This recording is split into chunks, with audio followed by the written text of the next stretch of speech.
तुम्ही पण प्राणीप्रेमी आहात का? अहो मग एखादं भुवू पाळा, एखादी मनीमाऊ पाळा. का तुमच्या कष्टाचा पैसा त्या मार्केटमधल्या बुल आणि बेअरच्या कशात घालताय? अहो त्याला समतासोबत वाढवा ना.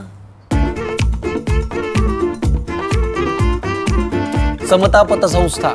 टेन्शन नाही, रिटर्न्स निवडा. कोपरगाव नगरपालिकेचे माजी नगरसेवक व राष्ट्रवादीचे ज्येष्ठ नेते बाळासाहेब आढाव यांना दिनांक 24 एप्रिल रोजी मध्यरात्री अचानक हृदयविकाराचा तीव्र झटका आला असून अचानक प्रकृती बिघडल्यानं त्यांना तात्काळ रुग्णालयात दाखल करण्यात आलं होतं. सध्या त्यांची प्रकृती स्थिर आहे. दरम्यान बाळासाहेब आढाव लवकर बरे होण्यासाठी सचिन गवारे व त्यांच्या मित्रपरिवारानं सुभद्रानगर येथील श्री स्वामी समर्थ मंदिरात जाऊन स्वामींच्या चरणी साकडे घालत त्यांच्या उत्तम आरोग्यासाठी प्रार्थना केली. यावेळी सेवेकऱ्यांकडून महामृत्युंजय मंत्रांचा जप करण्यात आला. आढाव यांच्या प्रकृतीत लवकर सुधारणा व्हावी अशी भावना यावेळी व्यक्त करण्यात आली आहे. निर्भीड न्यूज, योगेश डोके, कोपरगाव.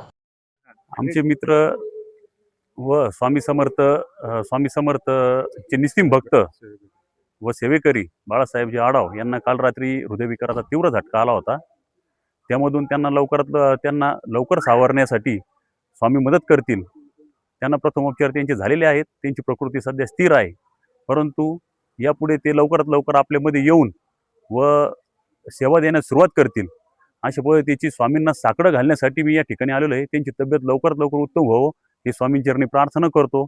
आणि त्यानंतर पुढील या ठिकाणी महामृत्युंजय मंत्राचं आयोजन या ठिकाणी केलेलं आहे. सुभद्रानगर या ठिकाणी स्वामी समर्थ केंद्रामध्ये महामृत्युंजय मंत्राचं आयोजन केलेलं आहे. तर सर्वांनी या ठिकाणी यावे व बाळासाहेबांची तब्येत चांगली व्हावी याकरिता स्वामींना साकडं घालावं ही विनंती करतो. धन्यवाद.